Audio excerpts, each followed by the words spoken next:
Fala, meus queridos, tudo bom com vocês? Espero que estejam maravilhosamente bem. Estou aqui eu, professor Pedro, vamos para mais uma aula de História. Eu, claro, e minha querida turma do 6º ano. Vamos aqui, claro, dar continuidade ao nosso conteúdo do capítulo 10, dando início agora, claro, à parte 2, tá? Então a gente deu introdução ao nosso conteúdo, né? Nós estamos falando sobre outra fase do período de outra fase da história da Grécia Antiga, né? Iniciamos no capítulo 9 a tratar sobre as origens e os legados da Grécia Antiga, né? Onde a gente estudou todo o processo formativo deste território e de sua sociedade, certo? Então, a gente está aqui no capítulo 10, falaremos sobre o período clássico e helenístico da Grécia Antiga, tá? E esse período clássico, ele é fruto de vários processos que são compreendidos quando a gente analisa as sociedades que viviam dentro do território da Grécia. E a gente já estudou, claro, sobre, inicialmente, a sociedade de Esparta, né, dos Esparciatas e todos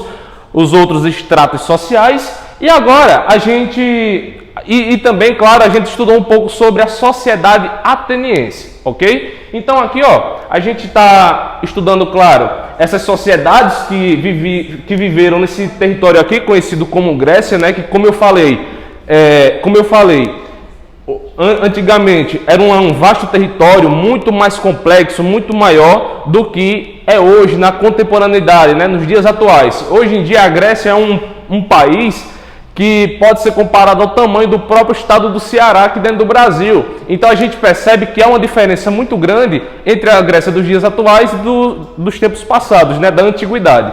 Então, vamos lá. Então, estamos falando sobre Grécia, a gente paramos na parte em que a gente falava sobre a sociedade e a composição social de Atenas, e agora a gente vai pular para uma outra parte, para um outro pé desse tripé que compõe, que dá sustentáculo à sociedade ateniense, né? Vamos falar agora da política dentro de Atenas, né?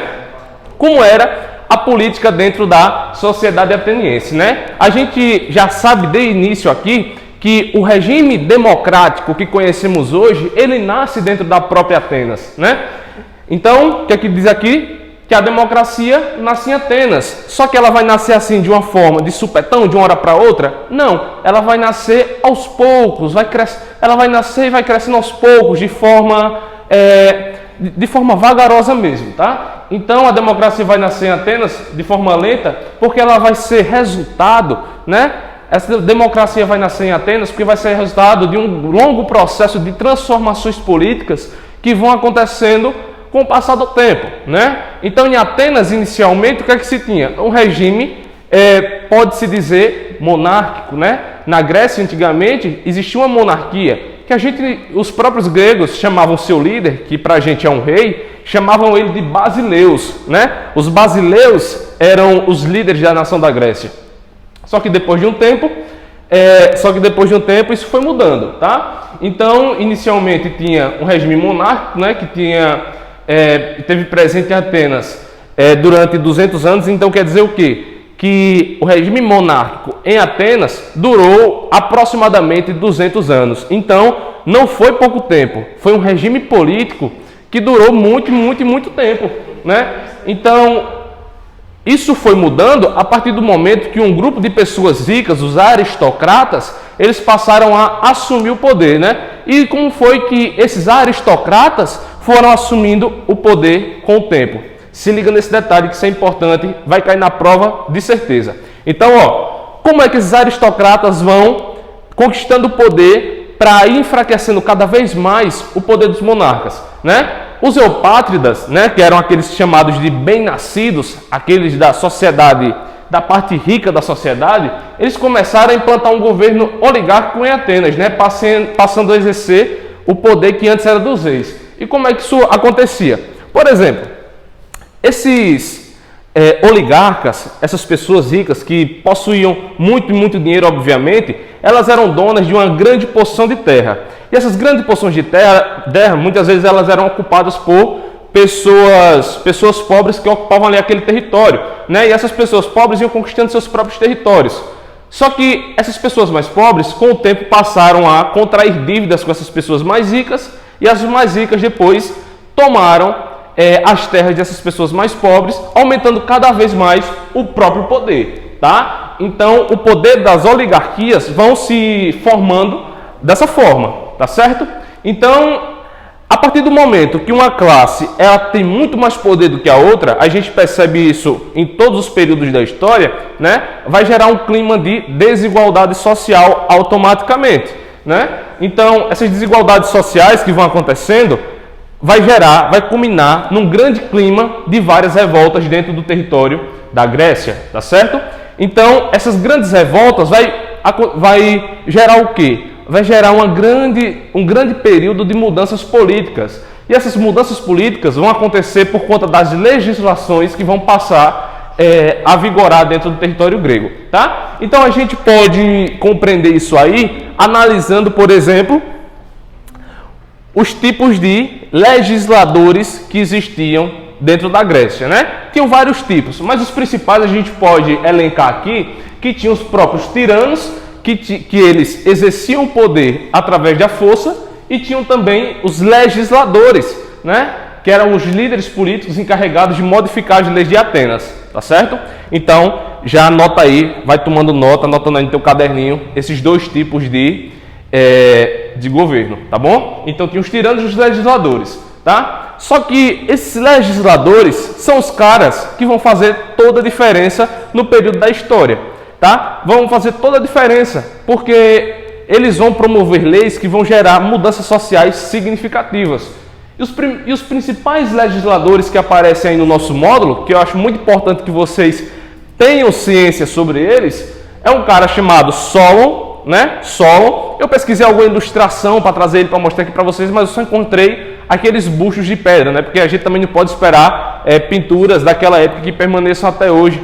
Era muito difícil, tá? Então, Solon, ele foi um legislador significativo na história da Grécia, simplesmente porque, dentre várias as reformas que ele implantou, uma das principais, qual foi? Foi o fim da escravidão por dívida, né? Porque aqueles aristocratas, né, donos de terra, acabavam escravizando as pessoas que não tinham como pagar suas respectivas dívidas, tá? E outro legislador importantíssimo, que eu acho importante de citar aqui, é o próprio Clístenes, né? Está até no livrinho de vocês podem dar uma conferida a mais, né? Que foi o cara que promoveu a peça-chave, que criou a peça-chave para o desenvolvimento da democracia dentro da Grécia. Esse cara, Clístenes, ele dividiu Atenas em vários demos. Essa palavrinha aqui, ó, demos. Os demos eram,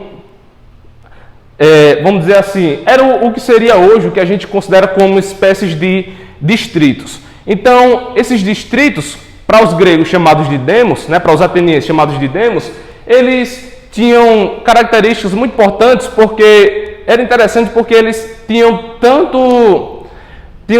uma variedade muito grande assim na sua composição, como é que eu posso dizer, territorial, né? Tinha a parte urbana, a parte rural e outras partes aí. Então, ó, vamos lá. Cada demos desse daí, ele era distribuído na zona rural, tanto na rural como na urbana, como eu falei, e ele criou 10 tribos divididas. Então, essas tribos de demos, elas foram 10 as criadas por Clístenes, e cada uma delas era dividida em 3 partes, né? Então aqui, como diz, uma era formada por moradores dos demos do litoral, ou seja, a parte lá que estava mais, que a gente diria assim, que estava lá mais próxima da praia, né? Na região próxima ao oceano, tá? A outra era formada por moradores do interior, e a outra parte era formada por moradores dos demos urbanos, tá bom? Então, tá aí as características do legislador Clístenes, tá bom? Então vamos lá. Dando prosseguimento, a gente compreende que esses modelos, essas reformas promovidas pelos legisladores, vai o quê? Vai promover, vai ser a peça-chave para a mudança social na Grécia, em Atenas, porque como eu falei aqui, ó, esse modelo enfraqueceu justamente o poder dos aristocratas, porque com o passar do tempo vai nascer assim a democracia. Porque eu falei o quê? Ele dividiu em demos, né? E quem estava nos demos? O povão, a galera, a massa populacional. Então é aí que vai nascer a chamada democracia, né? Democracia, o regime democrático nasce a partir das ações do legislador Clístenes, né? Porque demos quer dizer o quê? Povo. Cracia, governo. Governo do povo. Então quer dizer o quê? Que o povo agora tinha um direito, tinha um poder de manifestar seu ponto de vista e essas ideias tinham grandes chances de ser acatadas. E claro, eram acatadas de acordo com o voto popular, tá bom? Então quer dizer o quê? Que nesse governo, todos tinham poder de manifestar a sua opinião. Então vamos lá. Professora Márcia, pode dar um auxílio aqui? Aparece aí. Chega aí. Vamos supor que a professora Márcia, que vai aparecer aqui agora, ela tivesse uma ideia. Professora Márcia, de improviso, rapidinho, diz aí uma ideia, uma coisa que você acha necessária para a nossa sociedade, que você queria que mudasse a partir de agora. Algo do tipo educação, saúde. Pronto, educação. Pronto, ela queria. Pronto, ela quer uma mudança profunda na educação e ela apresenta um projeto de lei para a educação. Então ela vai chegar lá na praça pública e a partir de agora ela vai ter o espaço de chegar lá nesse espaço público e dizer: eu quero este projeto para a educação, porque isso é importante por isso, que vai promover um melhor aprendizado para as nossas crianças e tudo. Pode sair. Obrigado. Obrigado pela participação, Márcia. Ela vai dizer: eu quero esse projeto para a nossa educação, porque isso vai melhorar nisso, nisso e naquilo. Aí as pessoas vão dizer: olha, realmente isso é uma boa ideia, então eu voto a favor. Todo mundo iria poder votar a favor de um determinado projeto, tá? Então, esse governo aconteceria dessa forma. Agora sim, eu quero abrir um parêntese, pessoal, aqui, para destacar umas distinções que a gente deve fazer. Por quê? Porque a gente fala de democracia, mas no decorrer do tempo, os regimes democráticos, eles vão acontecer de diversas formas. Então a gente tem que saber diferenciar as democracias, né? Nesse período na Grécia, havia esse modelo que cada cidadão levantava a mão ou cada cidadão apresentava um projeto e era votado por todos. Só que hoje em dia é diferente do nosso regime democrático, porque temos hoje uma democracia representativa, onde a gente elege os governantes e entrega a eles o poder de nos representar, diferentemente desse tempo. Então, é importante a gente lembrar que a democracia ela vai ser diferente com o passar do tempo, tá? Então, é bom fazer essa distinção aí, tá? Então, vamos lá. A gente está falando de Atenas. Então, vamos agora para um período que a gente fala de Atenas em guerra, né? Atenas, essa sociedade ateniense, ela vai entrar em guerra com várias sociedades, tá? Porque ela vai, claro, querer expandir o seu território, tá? E vai conseguir expandir por muitos lugares, por muitas partes do globo terrestre, tá? Então Atenas vai entrar em guerra com várias sociedades e a principal sociedade que vai entrar em guerra com Atenas vai ser a própria Pérsia, né? Porque a gente viu quando estava falando sobre fenícios, persas e hebreus que os persas iniciaram uma política expansionista e conquistaram várias terras, né? Então tentaram, claro, invadir os territórios atenienses na região da Ásia Menor, o que gerou vários conflitos, tá? Então, entre os séculos 5 e 6 e 5 e 4 a.C., Atenas vai se envolver em vários conflitos, né? E o principal episódio desse início aí que a gente conhece são as chamadas Guerras Médicas, tá? Anota esse nomezinho aí, as Guerras Médicas.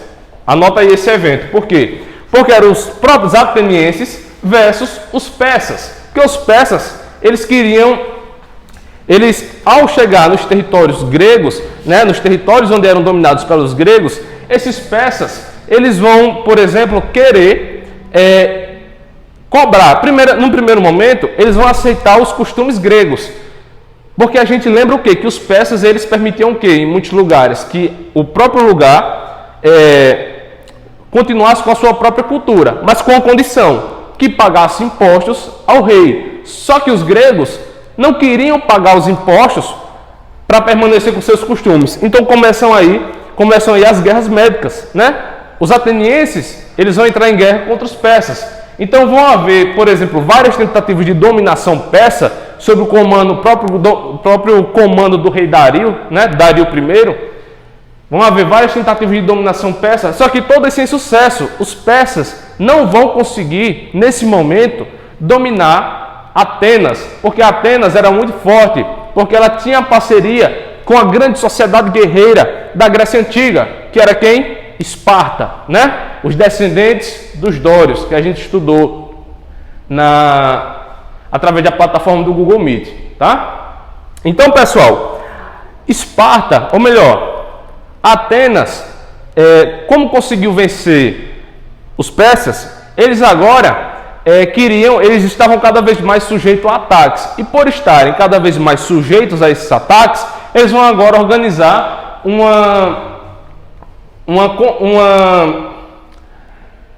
é que eu posso dizer?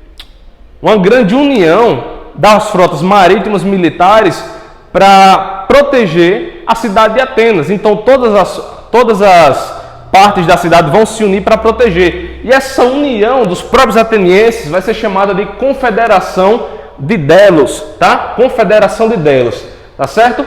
Então, pessoal, esse período de destaque da sociedade de Atenas vai destacar a própria Grécia no mundo inteiro, tá? Então, devido às mudanças e implantações que vão acontecer dentro da Grécia, vai iniciar aí o chamado período clássico da Grécia, tá? A gente viu o quê? Que esse período é o quê? Período clássico e helenístico, tá? Então, através dessa consolidação do poder de Atenas, inicia-se aí o período clássico da Grécia, tá bom? Então, vai criar-se aí a Confederação de Delos no ano de 478 a.C., que é a aliança militar marítima para proteger a cidade, né? Então, o que vai acontecer? Os espartanos, né? A galera lá de Esparta, vai chegar um momento que eles vão sair dessa confederação de Delos, né? Porque, os atenienses, a gente viu que o regime político deles é totalmente diferente dos espartanos, né? Na Grécia, ou melhor, em Atenas, já estava reinando aí esse regime democrático. Só que na própria Atenas o regime era oligárquico, então ia gerar um certo conflito aí, né? Então Atenas disse: espartanos, vocês tinham, claro, vocês têm que mudar o regime de vocês e aderirem à sociedade democrática. Então os espartanos disseram: a gente não vai mudar de jeito nenhum. Então eles vão sair dessa confederação de Delos e vão formar a sua própria liga, né? A Liga do Peloponeso, né? Que vai reunir as polis ligadas aos espartanos. Então aí, com essa saída dos espartanos da Confederação de Delos, né? Atenas começou um processo de expansão e várias conquistas territoriais contra os persas, tá? Então, os persas, eles vão se unir futuramente, inclusive, aos próprios espartanos, coisa que a gente vai ver daqui a pouco, tá? Então, ao mesmo tempo que a sociedade de Atenas passou por esse período de conquistas territoriais, né, no decorrer pelo globo terrestre aí, vai começar aí também um processo de reconstrução da cidade, porque em vários desses conflitos a cidade de Atenas vai, por exemplo, perder grandes construções suas por conta dos conflitos, né? Então vai começar um período de reconstrução. Tá? Começando pelos tribunais, mercados, teatros, grandes estátuas e ginásios para a prática de esportes, tá? Então, é um período aí que vão começar as chamadas construções clássicas da Grécia, né? Então, aqui, por exemplo, no período de 446 a.C. a 431 a.C., vai ser o período em que um legislador chamado de Péricles, vai governar Atenas. E Péricles, ele vai promover várias dessas construções de tribunais, teatros, estátuas. Tanto é que esse período aqui, vai ser conhecido como o século de Péricles. Muitos de vocês provavelmente ouviram falar nessa expressão, tá certo? Então, como é que vai acontecer agora a conquista do mundo grego, né? Como é que a Grécia vai ser conquistada por outras pessoas, né? Se Atenas está aí nesse processo de expansão, se está nesse processo de expansão, de prosperidade, como é que esse território agora vai ser conquistado por outras sociedades, né? Fica aí a reflexão, porque eu falei para vocês que os espartanos, eles saíram da Confederação de Delos e fundaram a própria Liga do Peloponeso. Isso vai gerar um grande conflito entre as grandes cidades-estado gregas, né? Vai gerar um grande conflito. E esse conflito aí vai enfraquecer e muito o território grego, né? Então, Esparta e Atenas, as maiores polis gregas, elas vão entrar em conflito na chamada Guerra do Peloponeso, tá? Então, Esparta vai se unir à Pérsia, né? Os dois inimigos agora de Atenas vão se unir para combater contra Atenas. E Atenas vai perder essa guerra, né? Esparta, em parceria com a Pérsia, vai perder, vai vencer, inclusive, né? E vai implantar o chamado governo oligárquico, né? Ofuscando o regime democrático de Atenas. Só que esses conflitos entre Esparta e Atenas, em parceria com a Pérsia, né? A Pérsia contribuindo aí com Esparta para derrotar Atenas, vai enfraquecer muito o território grego, porque vão ser 27 anos de conflitos, de guerras. E a gente sabe que uma guerra envolve morte de cidadãos, precisa de gastos para custear a ida de todas as pessoas para lá, né? Tanto em alimentação como, enfim, todos os mantimentos necessários. Então tudo isso vai enfraquecer a própria guerra.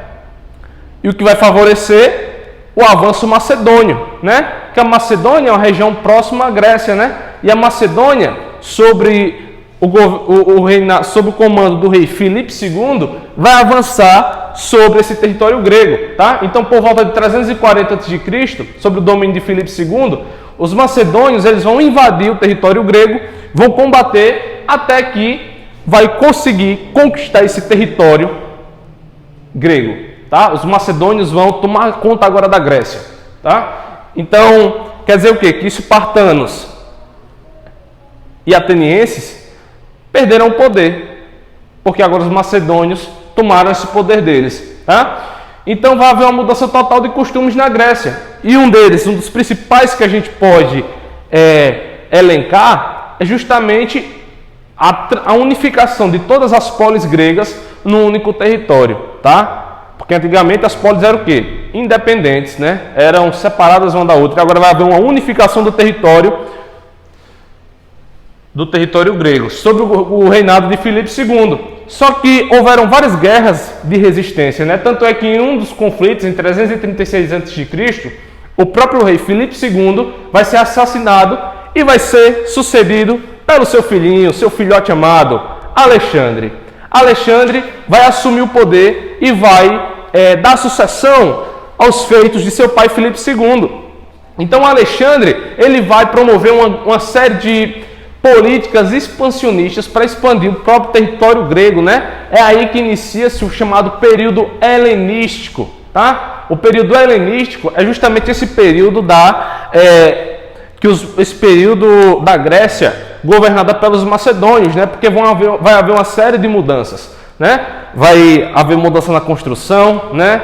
Vai haver, enfim, nas construções, nos costumes, na cultura, tudo vai mudar, né? Ou melhor, a maior parte das coisas vai mudar nesse período conhecido como helenístico, né? Então, anotem aí, esse período helenístico é justamente o período dos macedônios no poder.